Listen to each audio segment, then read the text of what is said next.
Entonces, antes de la imprenta, hay mucha actividad escriturística, ¿no? Antes de la imprenta hay una efervescencia por copiar los manuscritos de las Sagradas Escrituras que hasta ese momento se conocen, que 300 años, incluso antes de la Reforma Protestante, ya se está trabajando en diferentes partes de Europa en diferentes traducciones de las Sagradas Escrituras. De hecho, tenemos una fecha, en 1229 tenemos una de las más antiguas traducciones del Nuevo Testamento que tenemos, ¿no? Am, Además hay que considerar que estamos hablando de traducciones al español y por excelencia en Europa, el país de habla hispana era España, pero España también era el fuerte del catolicismo romano. Y al ser el bastión, junto con Italia y Portugal, de los países católicos romanos por excelencia, había una batalla, una lucha permanente entre la prohibición que hacía la Iglesia de Roma para que se tradujeran la Biblia en latín, la Vulgata, recuerden ustedes, se tradujera al idioma español.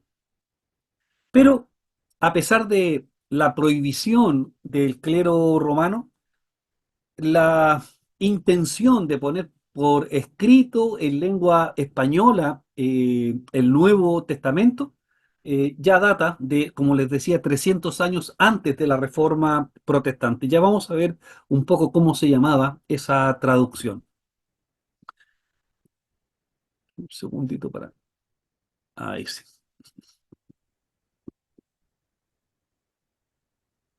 Bien, déjenme que siempre tengo este problema que mi equipo, ustedes ya saben, no sé si es mi internet o mi equipo, pero...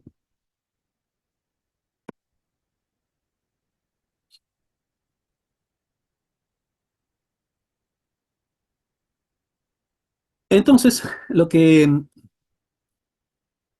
vamos a mencionar como esta, una de las primeras Biblias en español, viene precisamente de los católicos romanos, ¿no? Todavía falta más de 300 años para que los protestantes tengan sus propias traducciones de las Sagradas Escrituras. Y la primera Biblia en español que tenemos algún antecedente histórico de su existencia es la llamada Biblia alfonsina, ¿no? Ustedes están mirando ahí en la lámina una, una ilustración de lo maravilloso que eran estas Biblias, con la forma en que se traducían, se hacían de manera manuscrita, con mucho colorido, con muchos dibujos. Ahora, hay un ejemplar que todavía se conserva de esta Biblia alfonsina, por cierto, como es una Biblia que se produce en España, se encuentra en un museo español, en el Museo del Escorial. Y esta Biblia alfonsina, aunque no está completa el volumen que se guarda, es un texto que contiene los libros de Levítico, Números y Deuteronomios, ¿no?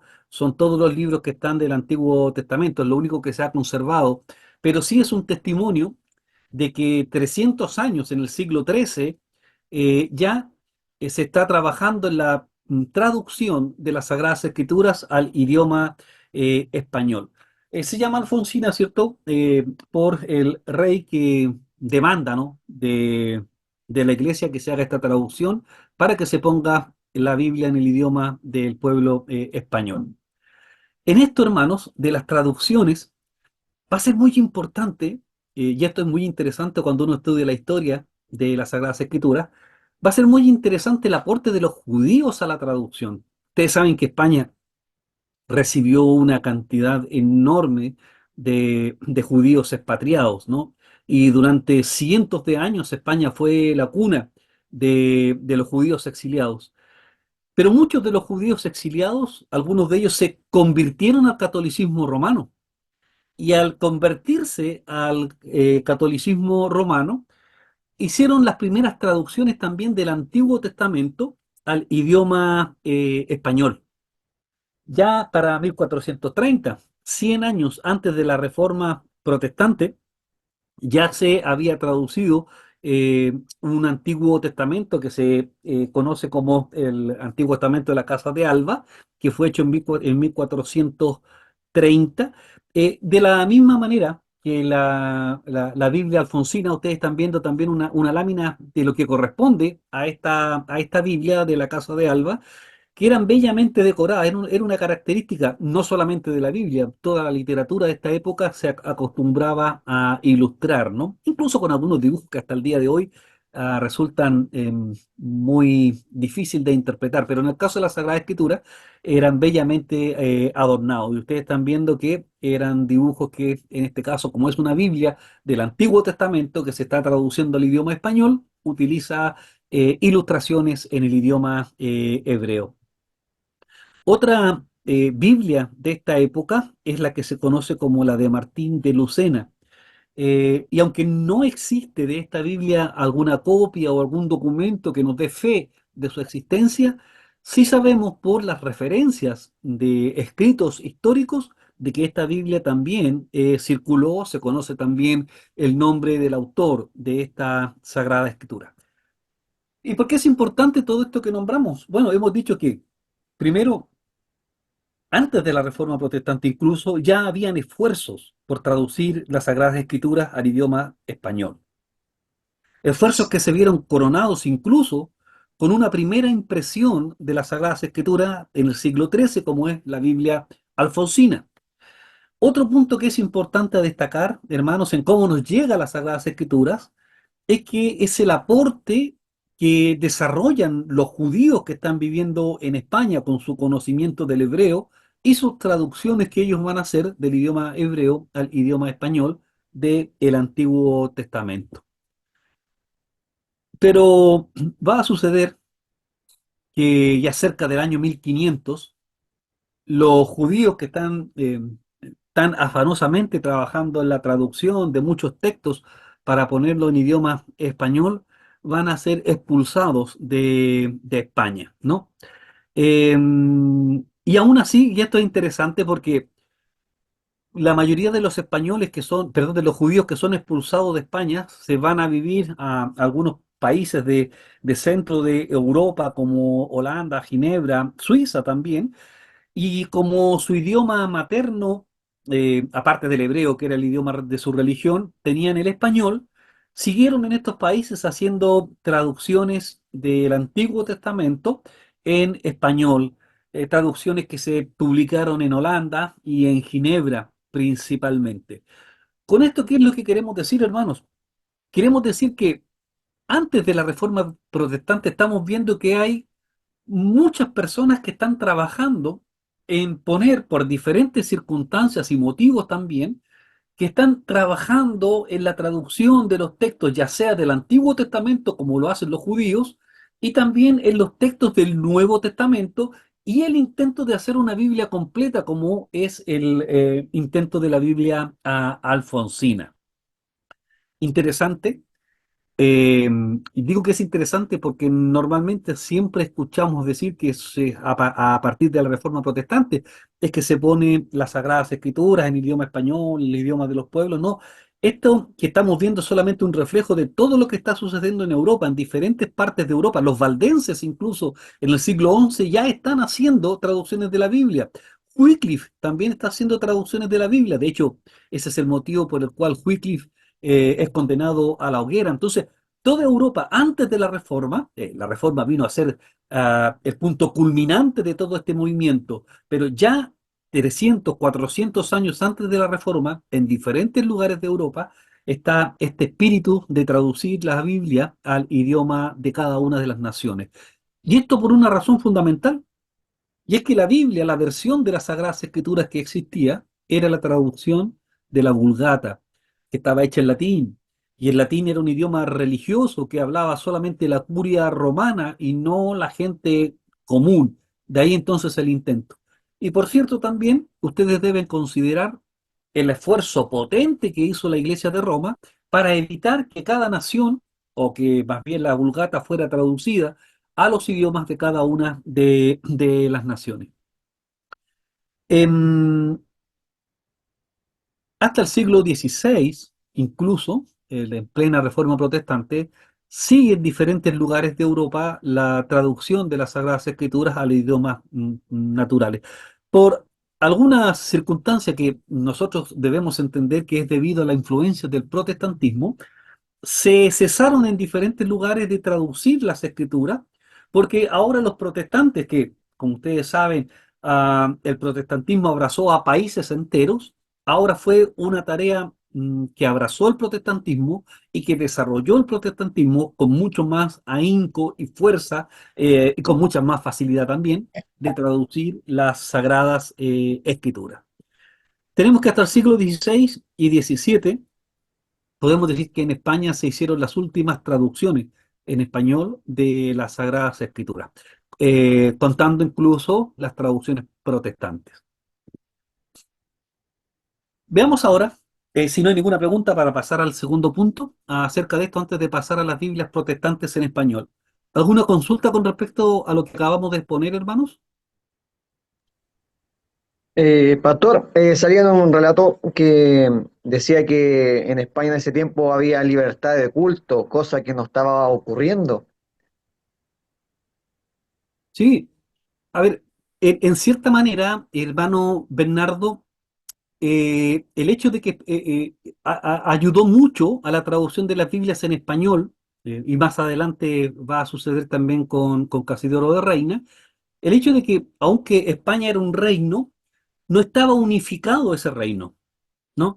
Cada príncipe era el señor de su territorio y había cierta libertad, ¿no? Cada uno gozaba de cierta independencia. Y muchos de estos, por ejemplo, como sucedía en Cataluña en el siglo XII, tenían cierta independencia frente al rey y ellos sí ordenaron la traducción de las Sagradas Escrituras al español. Lo mismo va a suceder en la Reforma Protestante. Recuerda, en Alemania, cada príncipe era dueño de un territorio y cada uno de ellos abrazó el protestantismo. Entonces, de alguna manera, sucedió eso en España. Ahora, ¿cuál es la diferencia con los demás países? Que España nunca abrazó el protestantismo, ¿no? Y siempre fue romana. Entonces persiguió todos estos intentos de traducir las Sagradas Escrituras con mucha más fuerza que de hecho en España va a ser el cuartel general de la Inquisición, ¿no? Y el condenable cardenal Torquemada o Torquemada va a ser el brazo ejecutor de la Inquisición romana. Pero había cierta independencia, hermanos, pero no había libertad de culto, porque la única religión permitida era el romanismo. Así que gracias por tu alcance, hermano Bernardo. No sé si hay otra consulta, hermanos, alguna aclaración. Ok, pasemos entonces al punto 2. Ya hemos visto más o menos de manera bastante rápida cómo es el aporte que va a hacer el catolicismo romano a la traducción de las Sagradas Escrituras al idioma español. Vamos a ver ahora cuál ha sido el aporte del protestantismo al desarrollo de las Sagradas Escrituras en el idioma español. Como hemos mencionado hasta acá, hermanos, el protestantismo se encontró un camino ya bastante avanzado con respecto a las traducciones de las Sagradas Escrituras. Y esto tenemos que reconocerlo, no es que los protestantes llegaron e hicieron las Sagradas Escrituras y las tradujeron y las colocaron a disposición de la gente. Sí se hizo mucho más, pero ya había un camino bastante recorrido, bastante largo, y con mártires inclusive, que había dado este afán de colocar las escrituras en el idioma español. Vimos también que gran parte de este intento por colocar las Sagradas Escrituras al idioma español obedece a judíos que se convirtieron al catolicismo romano. Bueno, algunas de las principales traducciones al español que nosotros podemos mencionar que se hacen gracias al aporte y a la influencia de la reforma protestante. La primera que tenemos memoria y que es bueno destacar es una obra hecha por un español llamado Juan de Valdés, ¿no? Juan de Valdés tradujo todo el libro de los Salmos del hebreo, por cierto, al español. Tradujo también una porción de la epístola a los romanos y también del libro de los Corintios, ¿no? Actualmente, si usted, por ejemplo, entra y tiene la posibilidad de entrar al sitio de internet que se llama iglesiareformada.com, en ese sitio están precisamente la traducción que hace Juan de Valdés de los textos hebreos del Salmo al idioma español, evidentemente en el español de la época en la cual nosotros estamos hablando. Y es muy interesante porque es muy olvidada la obra de Juan de Valdés, ¿no? Siendo que fue un gran aporte en los inicios para comenzar a traducir estas obras al idioma español. Y también se debe mencionar que muchas de estas obras hoy día están siendo reeditadas en diferentes lugares del mundo, ¿no? Como un legado que dejó la Reforma Protestante a la traducción de las Sagradas Escrituras. Otro gran esfuerzo que tenemos que mencionar es el Nuevo Testamento de Encinas, ¿no? Que fue publicado por primera vez en 1543. Am, Frente de este texto, podemos decir que es un texto que traduce el Nuevo Testamento del griego al español. Y es interesante, digo, porque en la introducción, en la etapa introductoria, la dedicatoria de este texto, eh, Encinas demuestra, ¿no? Y coloca como una frase a recordar que el trabajo que él está haciendo de colocar en idioma el español o natural, dice él, para entender las enseñanzas de Jesús y sus apóstoles. Y esto, hermanos, es destacable porque, vuelvo a repetir por segunda vez, la Biblia estaba oficialmente en idioma latín, ¿no? Y si alguien quería estudiar la Biblia y no sabía latín, no podía estudiarla. Entonces estamos viendo estos grandes esfuerzos por colocar las palabras de Jesús, las enseñanzas de los apóstoles en idioma entendible, en este caso en el idioma español. Bueno, otro testamento es el de Juan Pérez de Pineda, que es un testamento que se termina de publicar el año 1557. Junto a este Nuevo Testamento venía el libro de los Salmos, ¿no? Hay algunos Nuevos Testamentos hoy día que mantienen ese formato, ¿no? Que viene los libros de los Salmos. Creo que los Gedeones tienen una versión así, que viene con los Salmos y el Nuevo Testamento. Entonces, no es original de los Gedeones, sino que ya Juan Pérez de Pineda había impreso un Nuevo Testamento que incluía los Salmos ya a muy poco andar la reforma protestante. Otro texto que debemos mencionar por excelencia es la Biblia de Casidoro de Reina, que es conocida como la Biblia del Oso, que esta es la primera Biblia completa en español que tengamos documentada, ¿no? Esta es una Biblia hecha por Casidoro de Reina, ya saben ustedes que era un monje católico romano con ideas protestantes, como lo era prácticamente todo el convento donde vivía Casidoro de Reina, ¿no? Extraoficialmente, eh, se acostumbra a decir que es gracias al aporte y al cuidado, ¿cierto?, generoso de los reyes de España, es que se logra hacer esta traducción al español, por cierto, escondido, ¿no?, de todo lo que era la Inquisición de Roma. Esta Biblia se terminó de imprimir el año 1569 y como usted comprenderá, circuló clandestinamente prácticamente por toda España, que era el país que habla español, ¿no? En Europa en ese tiempo. Ahora, antes de pasar al tercer punto y final de nuestra presentación de hoy, no sé si hay alguna consulta. Hemos visto en primer lugar estuvimos revisando los aportes que se hicieron de traducciones de las Sagradas Escrituras antes de la Reforma Protestante. El segundo punto que hemos acabado de terminar, hemos visto cómo la Reforma Protestante va a influenciar la producción de los primeros textos en español con la culminación de la traducción de la Biblia del Oso. Y ahora vamos a hablar dónde se fundamentan, de dónde sacan los documentos para escribir estas traducciones de las Sagradas Escrituras. No sé si hay una consulta hasta acá, hermanos. Una consulta, pastor. Amén. No sé si lo escuché aquí o lo leí, que está la Biblia del oso, eh, que es en español, como usted dice, también tenía algunos libros que no están en nuestra actual Biblia, ¿no es cierto? Sí, sí. Era como Todas la las, copia de la Septuaginta, ¿o no? sí, mire, eh, todas las traducciones, y eso es lo que vamos a hablar ahora, que es interesante lo que usted menciona, porque todas las traducciones, desde, desde aquella que hace San Jerónimo en el siglo cuarto después de Cristo, todas las traducciones incluyen los libros que nosotros llamamos deuterocanónicos, pero con una observación, que eh, todos estos libros deuterocanónicos vienen con una leyenda que dice que nos forman parte del canon hebreo, ¿no? Ya. Como una advertencia para que la gente lo tenga en conocimiento. Eh, Eso va a cambiar después de Trento, ¿no? Que es el concilio que se hace para hacer frente a la reforma protestante, en donde definitivamente los libros deuterocanónicos son considerados como inspirados por la Iglesia de Roma, porque ahí va a haber una discusión con los protestantes. Incluso la primera Biblia, la Biblia de Ginebra, también tiene los libros apócrifos.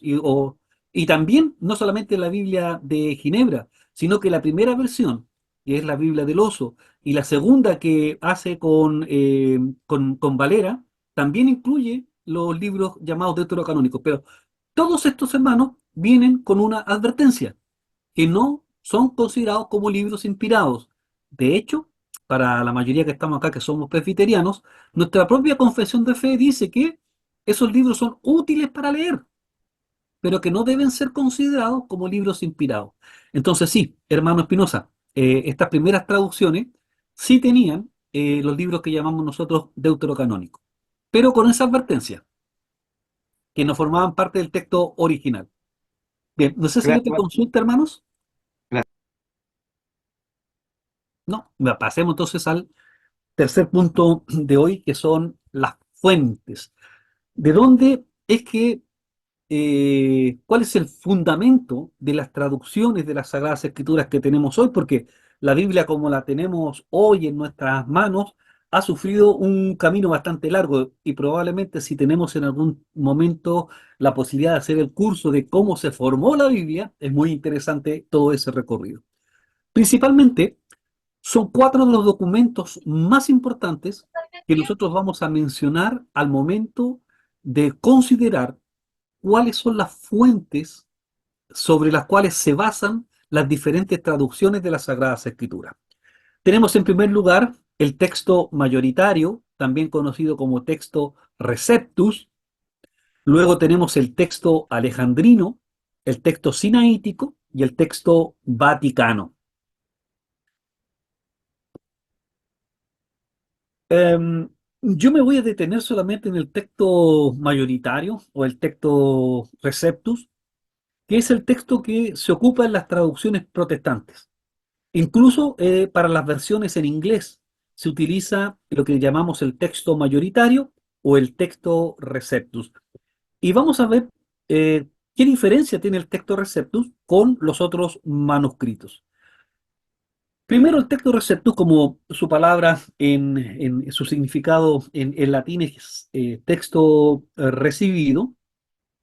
Este es el nombre que recibe el Nuevo Testamento, el texto griego del Nuevo Testamento.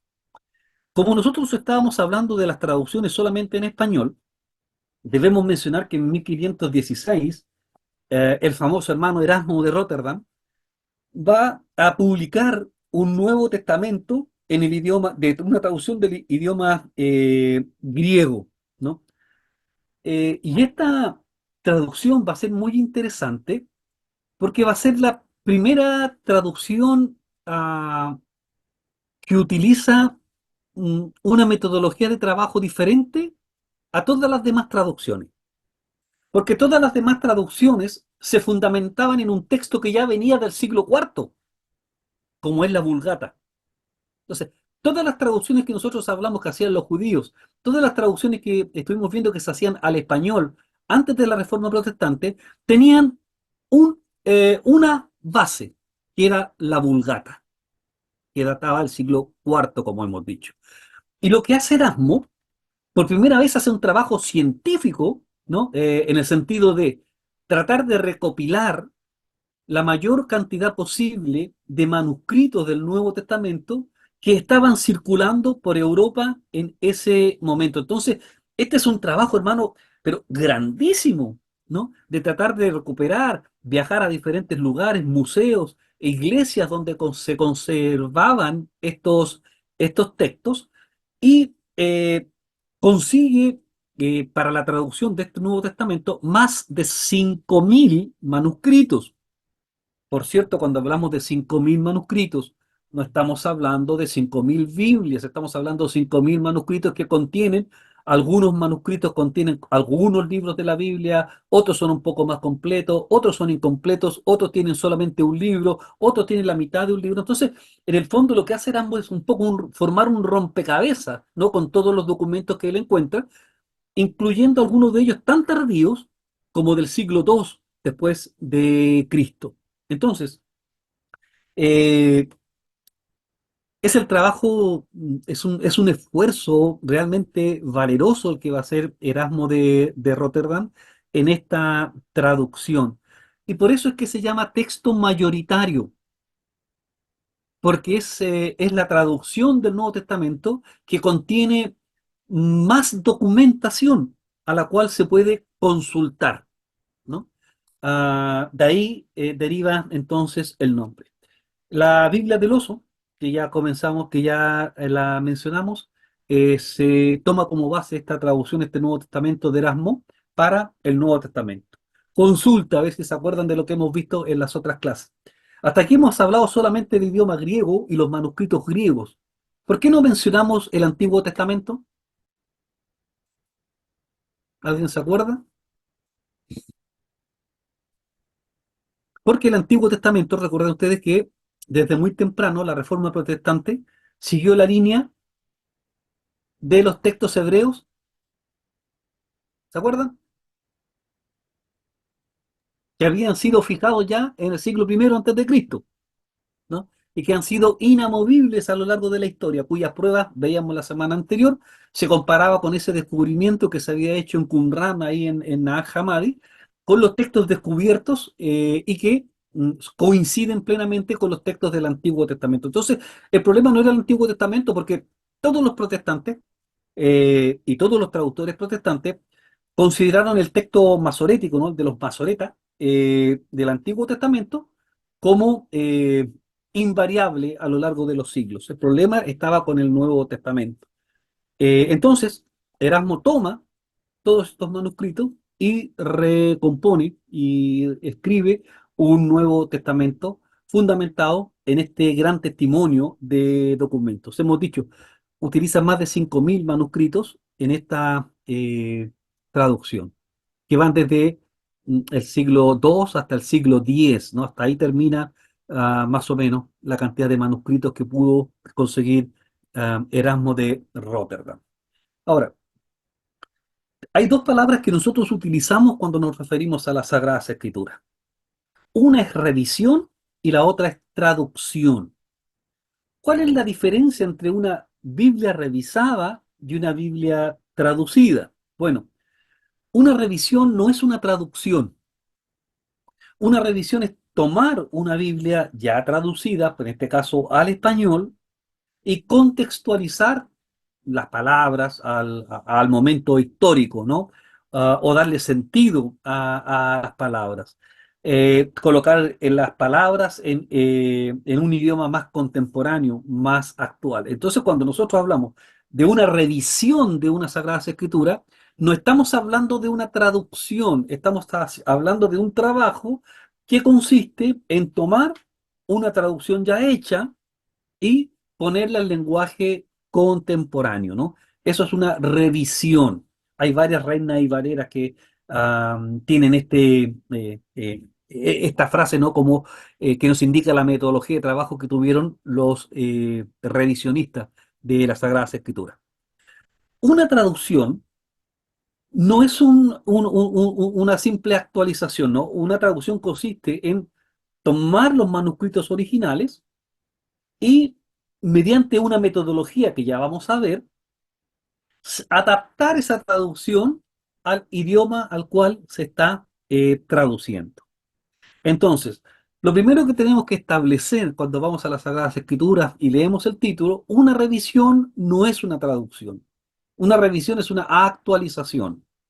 Mientras que una traducción es tomar textos originales, nos referimos a textos antiguos, los originales ya sabemos que no están, ¿no? Tomar textos y hacer esa traducción.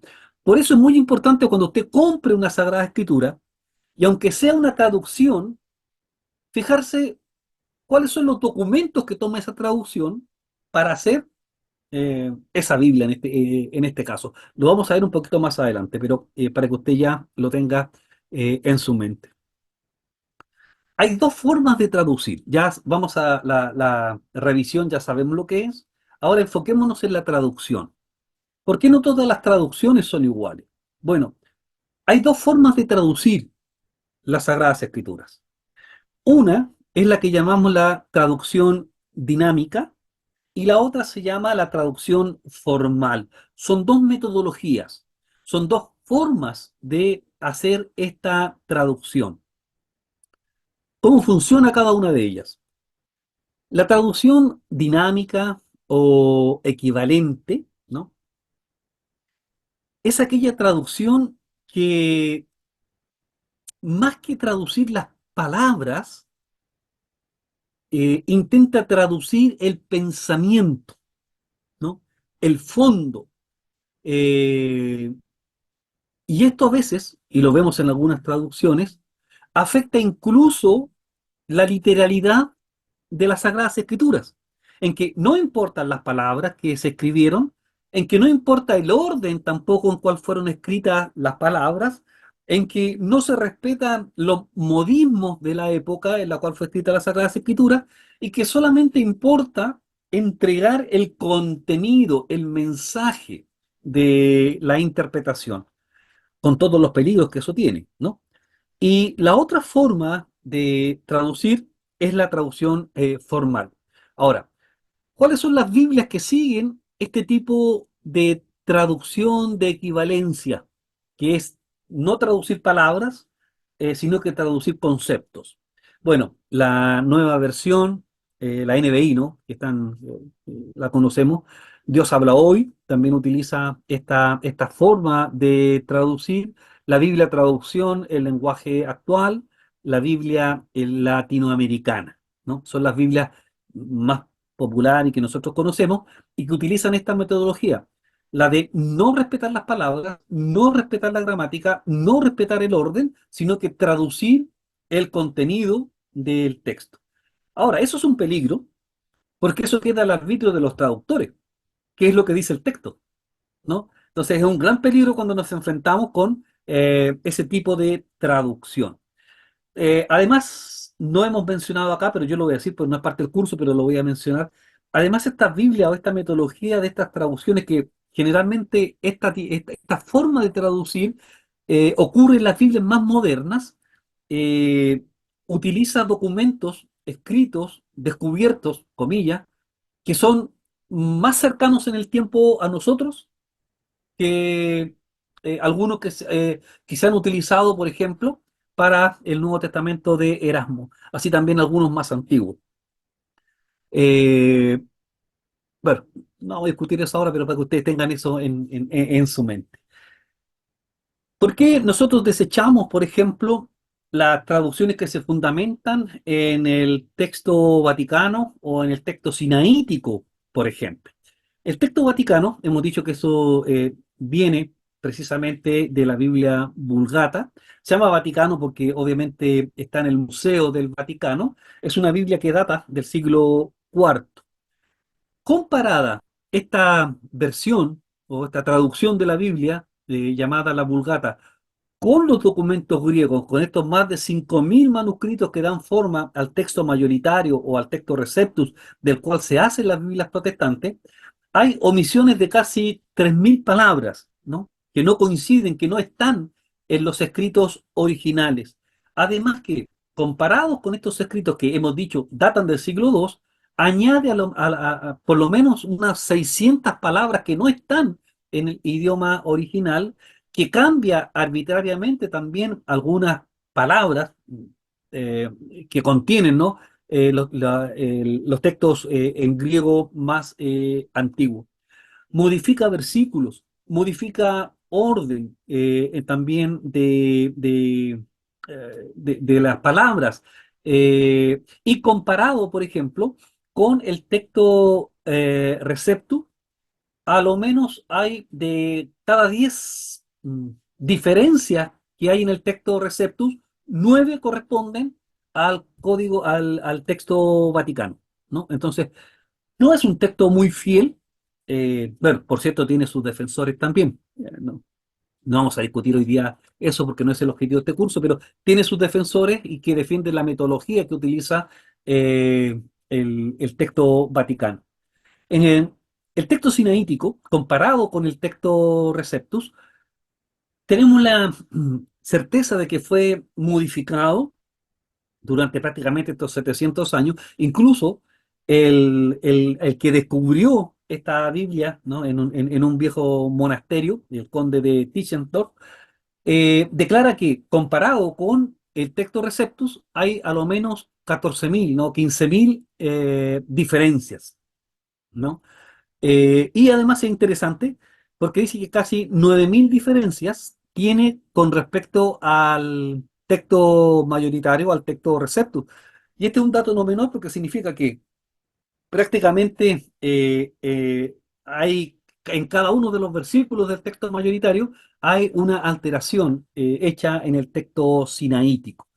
Tanto el texto vaticano como el texto sinaítico se comparan con el texto Receptus, con esta gran cantidad de manuscritos que que fueron recopilados por Erasmo. Y esa es la fuente con la cual se cotejan y se ven las diferencias. Am, ¿Cuál es el sistema de traducción que utilizan los protestantes? Los protestantes en general utilizan la metodología formal. ¿Qué quiere decir? Que es traducir palabra por palabra, ¿no? Es decir, respetando la gramática, respetando todos los giros idiomáticos que tiene el texto original, incluso si la expresión no tiene sentido para nosotros hoy día, la traducción formal traduce palabra por palabra, ¿no? Entonces, esa es una diferencia con la traducción de equivalencia. La traducción de equivalencia no traduce palabras, sino que traduce ideas. Y la traducción formal, que es la metodología, la escuela de las traducciones protestantes, hace la equivalencia de palabra por palabra en la traducción. Aunque a veces, como nos pasa cuando vamos a la Biblia a estudiar, pareciera que no tiene sentido y ahí tenemos que recurrir al griego. Pero bueno, ese es el intento, no esa es la metodología que tienen las Biblias protestantes de traducir.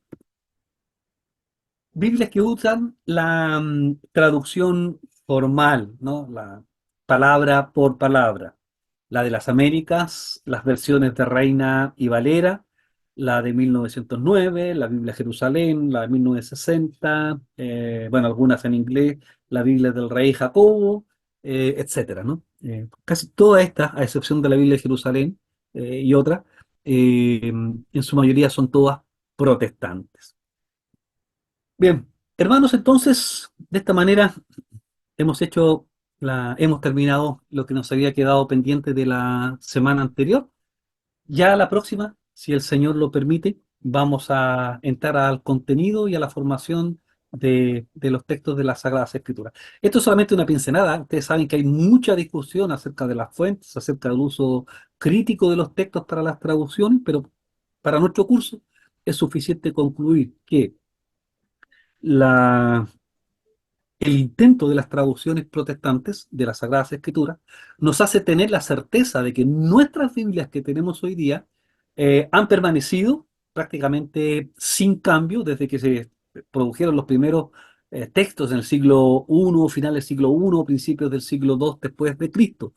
Que la mayoría de los textos conocidos como textos mayoritarios son también corroborados por la actividad de los padres de la iglesia, es decir, los padres de la iglesia citan a estos textos, entonces nos da mucha seguridad. Creemos en la conservación providencial de las Sagradas Escrituras, ¿no? Y por lo tanto, ¿no? Este nos da la certeza, la seguridad que el texto que nosotros manejamos hoy día es un texto que mayoritariamente, ¿no? Está fundamentado en una base muy fuerte para nosotros de saber que corresponde a los textos más antiguos que nosotros podamos tener conocimiento hoy día. Hermano René, usted tenía su mano levantada. Sí, quisiera saber qué Biblia es la que usa la Iglesia Católica, porque el otro día yo estaba escuchando a un sacerdote en Instagram que decía que los, los cristianos, los, ¿cómo se llaman? Los que se oponen desde Calvino, eh, que los protestantes, que tenían la Biblia gracias a la Iglesia Católica. ¿Ah? Entonces, pero por lo que se menciona ahora, yo pienso que no, eh, porque ha surgido Biblia y versiones de distintas partes, no solamente de la Iglesia Católica. Ujú. Gracias, hermano René. Mire, oficialmente, la Iglesia de Roma oficialmente usa esta Biblia, Septuaginta, La Vulgata. traducción de la Vulgata, digamos, ¿no? La Vulgata, ¿no? Que está en idioma latín. Esta es la Biblia oficial. Pero aparte de esto, ¿cierto? Como hemos dicho, no toda la gente conoce el idioma, y a partir del Segundo Concilio Vaticano, 1965, eh, una apertura en el uso de las Sagradas Escrituras para el pueblo, ¿no? Para que los católicos tuvieran acceso a las Sagradas Escrituras, y a partir de ahí se empezaron a hacer varias versiones en los idiomas vernáculos de cada país. Pero esa es la Biblia oficial. Con respecto a su pregunta, eh, los católicos romanos son unos patúos, ¿no? Y son patúos porque, primero, ellos siempre dicen esto, ¿no? Que la iglesia romana, que gracias a ellos nosotros hoy día tenemos la Sagrada Escritura, porque dicen la iglesia católica fue la que compiló, y recuerden, el año 392 después de Cristo, el Papa Teodosio II comisiona a Jerónimo de Estridón para que haga una traducción, ¿no? Una traducción de la Biblia que está en griego al idioma latín, que era el idioma del Imperio Romano, y esa Biblia se llamó la Vulgata, ¿no? La Vulgata. Es la primera Biblia así compilada que tenemos en un solo tomo nosotros. Sí, tenemos que decir que sí, esa es la primera Biblia, la Vulgata, la primera recopilación que hay en un solo libro de los textos sagrados. Lo que sí los romanos, y por eso digo que son patúos, ignoran o quieren ignorar, es que la iglesia romana no existe en ese tiempo. La que existe en ese momento es la iglesia católica. Y por iglesia católica vamos a entender a la iglesia de Grecia, a la iglesia griega, ¿no? A la iglesia de Jerusalén, a la iglesia que estaba en Roma, en Egipto, ¿no? A todo lo que se llamó los cinco patriarcados. Esa era la iglesia católica. Por lo tanto, es una traducción de la iglesia católica, de la iglesia universal. Los patúos después romanos, como dijeron, bueno, Papa Teodosio era romano y nosotros defendemos que Cristo fundó la iglesia a través de Pedro, y Pedro fue el primer papa, y bueno, toda la historia que ustedes conocen. Se quieren arrogar ese derecho de que la Biblia la hizo la iglesia romana. La iglesia romana, hermanos, fue fundada en el siglo V después de Cristo, gracias a una operación política del emperador Constantino. Antes del siglo V, lo que hay es una iglesia católica universal, en donde ninguno de los cinco patriarcados tenía poder o jurisprudencia sobre el otro. Eran cinco obispos que gobernaban la iglesia católica, cada uno en su región, donde no había sí, cierta preferencia por la sede de Roma, porque en Roma, por la cantidad de mártires que había tenido el cristianismo, pero el obispo de Roma no era el papa que conocemos nosotros hoy día, ¿no? La institucionalidad de la Iglesia romana empieza a partir del siglo V para adelante con Constantino, y que va a ser reformulada en el Concilio de Trento después de la Reforma Protestante. Entonces también es una mentira cuando los católicos dicen nosotros tenemos las doctrinas apostólicas, lo que se llama mentira, hermano, ¿no? Lo que la Iglesia romana cree hoy día no es lo mismo que creían los apóstoles de Jesús. Y no es lo mismo que creía tampoco la Iglesia en los primeros 400 años. Son unos patúos los romanos. Así que, hermano René, disculpe, me apasiona cuando hablo contra los romanos. Hermano René, sí, la Vulgata es el primer libro compilado de las Sagradas Escrituras, pero las traducciones protestantes lo que hacen no es utilizar la Vulgata para traducir, sino que recopilan los textos, ¿no? Los fragmentos de textos que están circulando en diferentes lugares para reconstruir el Nuevo Testamento. Porque el Antiguo Testamento, recuerde, la Vulgata es una traducción griega, ¿no? Griega. Y el texto hebreo masoreta que siguen los protestantes es el texto que siempre el judaísmo mantuvo como el idioma oficial de su religión, ¿no? Además, ahí los mismos judíos tenían un sistema para decir hasta dónde se consideraban libros sagrados. ¿Y sabe hasta dónde se consideran libros sagrados? Hasta la época de Esdras, porque Esdras, ¿no?, fue quien mandó, según el relato bíblico, encontró el libro de la ley, todo lo que nosotros conocemos. Entonces, todos los libros que fueron escritos después de Esdras no son considerados por los masoretas. Así que, yo sé que es un poquito complicado, mano René, pero en resumen, yo soy muy complicado. La Vulgata sí, es la primera compilación de las Sagradas Escrituras. Pero no lo hicieron los patúos romanos, lo hizo la Iglesia Católica de ese momento. Pero para nuestra tranquilidad, las traducciones protestantes están hechas sobre el texto masorético, es decir, el texto hebreo que se conservó sin traducirse a otro idioma, nunca, por lo tanto no fue contaminado, y el Nuevo Testamento se traduce gracias a la obra de Erasmo de Rotterdam en conseguir toda esta cantidad de manuscritos. Entonces, nuestra fuente es distinta a la fuente que tiene la Iglesia Católica Romana en su traducción.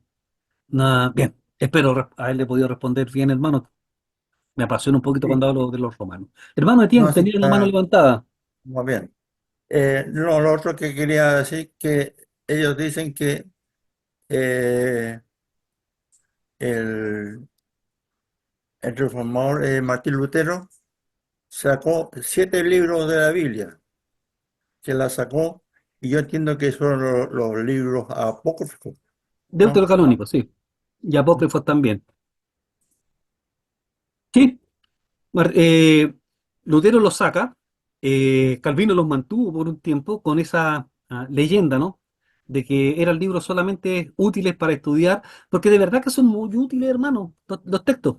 Yo ya lo mencioné, creo que la primera vez que estuvimos juntos.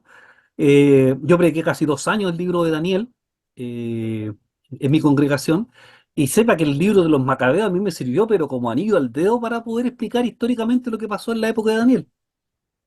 Entonces sí, son útiles, pero de ahí a decir que son inspirados por el Señor, no. De hecho, cada vez que los mencionaba y los citaba en mi predicación, tenía que primero advertir, no son textos inspirados, son más bien textos históricos. Ah, sí, Lutero los saca. Pero fíjese que, y esto es interesante, hermano René, lo que usted plantea, porque hasta la época de la Reforma todavía había discusión acerca de los libros del Nuevo Testamento. Todavía no está fijado el canon del Nuevo Testamento con la Reforma Protestante. Ustedes saben que Lutero, por ejemplo, no solamente sacó los deuterocanónicos o los apócrifos del Antiguo Testamento, sino que además tenía graves problemas con la Carta de Santiago. No, batalló prácticamente toda su vida cristiana contra el libro romano. Él no lo consideraba porque evidentemente iba en contra de su teología, ¿no? Lutero sostenía la justificación por la sola fe, y a su juicio Santiago habla de obras. Entonces, batalló con eso. Y en el caso de Calvino, Calvino batalló con el libro del Apocalipsis. ¿Cuándo queda definitivo el canon? Bueno, eh, el mismo uso, ¿no?, que va dando la iglesia. Pero Calvino y Lutero eran personas, eran hombres, podían tener sus opiniones, pero la iglesia siempre aceptó estos textos como libros inspirados. Y para la Iglesia Católica, el Concilio de Trento, después de la Reforma Protestante, va a fijar definitivamente el canon, ¿no? También ellos tenían dificultades con qué libros del Antiguo Testamento eran canónicos o no. Habían algunos romanos que también no consideraban los deuterocanónicos o los apócrifos como parte de la Biblia, pero en este concilio definitivamente se fijaron como parte del canon romano. Y para que usted vean lo complejo que es la situación, la Iglesia Ortodoxa tiene otro canon con otra lista de libros. Y las iglesias coptas tienen también otro canon, con otro orden de libros inclusivos y con más libros que nosotros. Entonces, es un gran tema hablar de la Sagrada Escritura. Eh, Bien, espero haber respondido a su pregunta, hermano René. Hermano Etienne, Hola, Pastor, buenas noches. saludos. Bueno, yo tenía mi duda principalmente con las versiones que son más contemporáneas, por ejemplo, la NBI o la NTV, hacer versiones quizás más actualizadas con respecto a la traducción. ¿Son igual de válidas o pudiese haber quizás alguna, no error, pero quizás tergiversación con algunos textos o pasajes? Sí, mire, yo siempre recomiendo cuando alguien me pregunta qué Biblia comprar. Yo digo, usted vea la que más le convenga, pero siempre fíjese en la primera hoja de la Sagrada Escritura.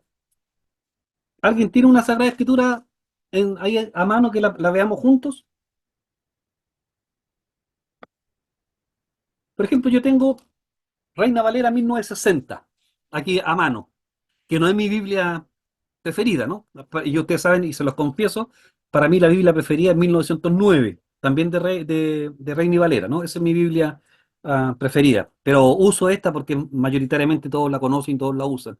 En la primera hojita, todas las Biblias dicen de dónde vienen. Y por ejemplo, Reina Valera dice, en su primera hoja dice, es que pertenece a la antigua versión de Casidoro de Reina de 1569. Ya sabemos, la Biblia del oso. De ahí viene la primera traducción. Ya sabemos que es una buena traducción. ¿Por qué?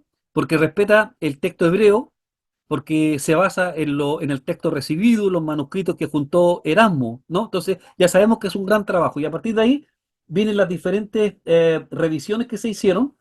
Y finalmente tiene una leyenda que dice cotejada eh, con los textos hebreos y griegos. Entonces ya me da seguridad Valera, por lo menos. Entonces, en todas las versiones que nosotros tengamos, fijémonos en la primera página. Si no son del texto Receptus o el texto mayoritario, ya tenemos que ponerlo en duda. Por ejemplo, NBI. NBI no tiene Juan capítulo 4, 6, de Jesús y la mujer samaritana, ¿no? Perdón, Jesús y la mujer adúltera. No tiene ese pasaje. Omite algunos textos, algunos versículos. ¿No? Entonces hay que tener cuidado con eso, hermano. Yo no conozco toda la Biblia, pero sí recomiendo que si usted quiere comprar una Biblia en un lenguaje más actualizado o una Biblia revisada, hay que fijarse primero cuál es la metodología, si es una traducción o es una revisión, y segundo, sobre qué se fundamenta. Eso como consejo, hermano, tiempo, porque no podía hablar de todas las Biblias porque ustedes saben que hoy día hay Biblia incluso de género hoy día. ¿Mm? Eh, hay una Biblia LGTB, ¿no? Para que ustedes sepan, ¿eh? Bueno, pero no debe sorprender, por si nos advirtió hasta dónde iban a llegar todas estas cosas. Así que espero haberte ayudado, hermano Etienne. Lo que sí siempre es bueno, como ejercicio también, comparar la versión, hermano Etienne, capítulo por capítulo, con una Biblia de Reina y Valera, que tradicionalmente son las más apegadas al texto. Y generalmente, si tú la comparas con 1909, va a tener una mayor certeza en cuanto a la fidelidad a los textos, al texto mayoritario, al texto Receptus. Ok, Pastor, buenísimo, muchas gracias. ¿Ok? Pastor, ¿Alguien más? esto Hermano, sí, último no, no hay problema. Ujú. esto último que nos habló, digamos, del apunte o de la presentación, no está en el libro que nos mandó, ¿no es cierto?, de apoyo. No, no, no. No, ya, Lo último, recuerden que salió a propósito de la pregunta que me hizo el prefítero Bilugurón la semana pasada, que me preguntó cuál ya, es la versión que yo prefería, ¿no? Porque él me preguntó cuál es la mejor. Yo no puedo decir cuál es la mejor, pero sí puedo decir aquella que tiene mayor sustento y ya. mayor fundamentación en los textos mayoritarios o en los textos recibidos por la iglesia, los que tienen mayor ah, eh, un mayor abanico, ¿no?, de sustento en los manuscritos que ya hemos descrito anteriormente.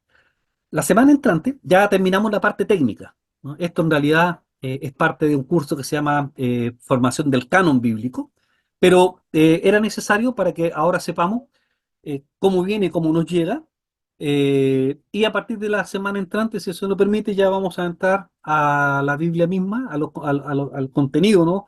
A los libros de las Sagradas Escrituras.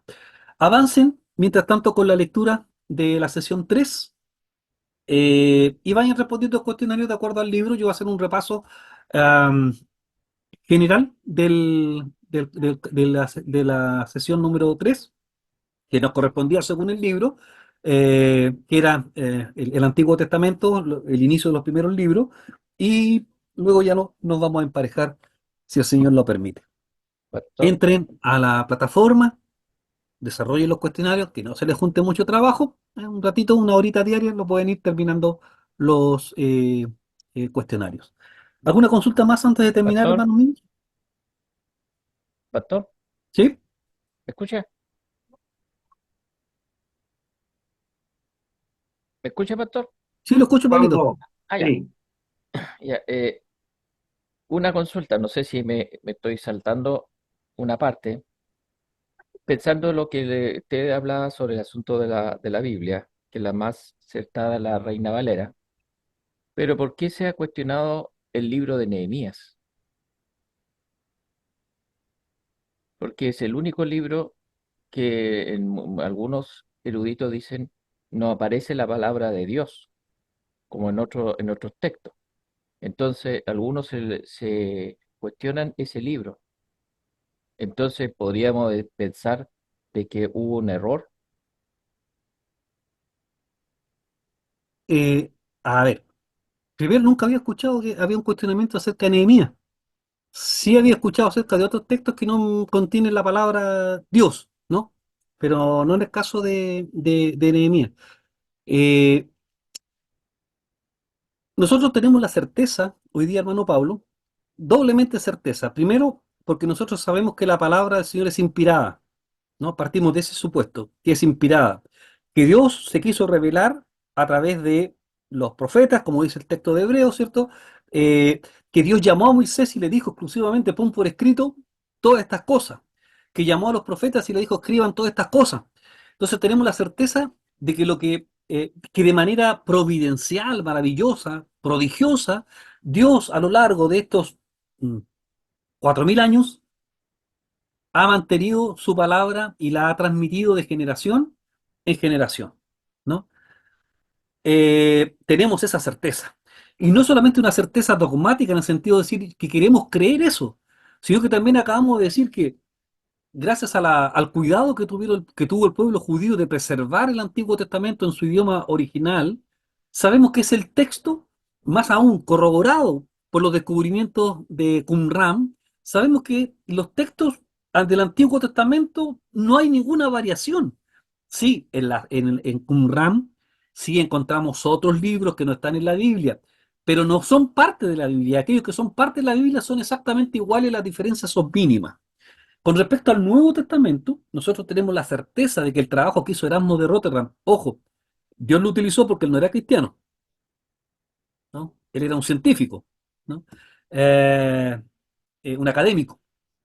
Y gracias al esfuerzo que hizo, al gran trabajo que hizo de recolectar esta gran cantidad de manuscritos, tenemos certeza que el Nuevo Testamento que nosotros tenemos lo podemos recomponer de acuerdo a todos estos manuscritos, ¿no? Ah, ahora, mm, entonces, en la lista que se preservan del orden tanto del Antiguo como del Nuevo Testamento, los libros que tenemos hoy son los que siempre han estado en las listas. Por lo tanto, desconozco, hermano Pablo, lo que usted me presenta con respecto a Nehemías. Seguramente cuando lleguemos a Nehemías voy a estudiar un poquito más y voy a poder dar una respuesta mejor. Pero había escuchado, sí, aprehensiones contra Ruth, había escuchado aprehensiones contra Santiago y contra Apocalipsis, pero nunca de Nehemías. Y me sorprende además, Nehemías es el reconstructor, ¿no? Bueno, gracias hermano Pablo, pero lo voy a anotar, lo tenés pendiente cuando lleguemos a Nehemías, que parece que son 2 sesiones más. ¿Alguna otra consulta, hermanos? ¿Algún comentario que alguien más quiera hacer? Una crítica también siempre son bienvenidas, uno aprende siempre. Pastor Gregory por ¿Sí? acá. O sea, bueno, Hermano Gregory, estuve buscando, porque igual me llamó la atención lo que dijo el hermano Pablo, pero dice que solamente los libros de Esther y el Cantar de los Cantares son los únicos libros de la Biblia hebrea que no mencionan a Dios de forma explícita. explícita. Sí. Sí. Yo dije Ruth, perdona, es Esther. Era. Bien, vamos a terminar entonces, hermanos, por hoy, dándole gracias al Señor siempre por este tiempo que Él nos da. Vamos a pedir a nuestro hermano Giovanni, por favor, si nos puede despedir con una palabra de oración para despedir este tiempo que hemos tenido de comunión y aprendizaje. ¿Se escucha, pastor? Ya, súper, excelente. Oramos al Señor eterno, Padre Celestial. En esta noche le agradecemos su misericordia, el permitirnos, Señor, estar junto a nuestro pastor, Dios mío, aprendiendo a tus pies, Señor, las enseñanzas de tu palabra. Gracias por su vida, Dios mío, que bendice la vida de cada uno de nosotros. Gracias por los conocimientos que tú le has dado. Yo te pido que tu gracia cada día más esté sobre él, Dios amado, y que corra sobre él siempre la inteligencia, la sabiduría, el conocimiento, Señor mío, así para también nosotros ser edificados, fortalecidos, instruidos a través de tu palabra. Gracias por este espacio, por este momento y este tiempo que por tu misericordia hemos podido compartir. Dios mío, tu bendición también para todos tus hijos que están presentes en esta noche. Te lo rogamos todo en el nombre de tu Hijo, nuestro Señor Jesucristo. Amén. Amén. Hermanos, ¿quién grabó? ¿Vi que alguien grabó? ¿No? Ya, ok. Pero está grabando. A mí ¿Quién? me salió que alguien estaba grabando y puse aceptar como aparece en el teléfono. Claro. Ok. Si alguien grabó, porque a mí me parece que estoy grabando yo, pero vi que alguien empezó a grabar antes. Si es que le sale a alguien la grabación, me manda el link para descargarlo, por favor. Gracias, buenas noches, que Dios les cuide. Buenas noches, Buenas noches, gracias. pastor. Buenas Buenas Saludos a noches a noches, todos. todos. Buenas noches, bendiciones. pastor.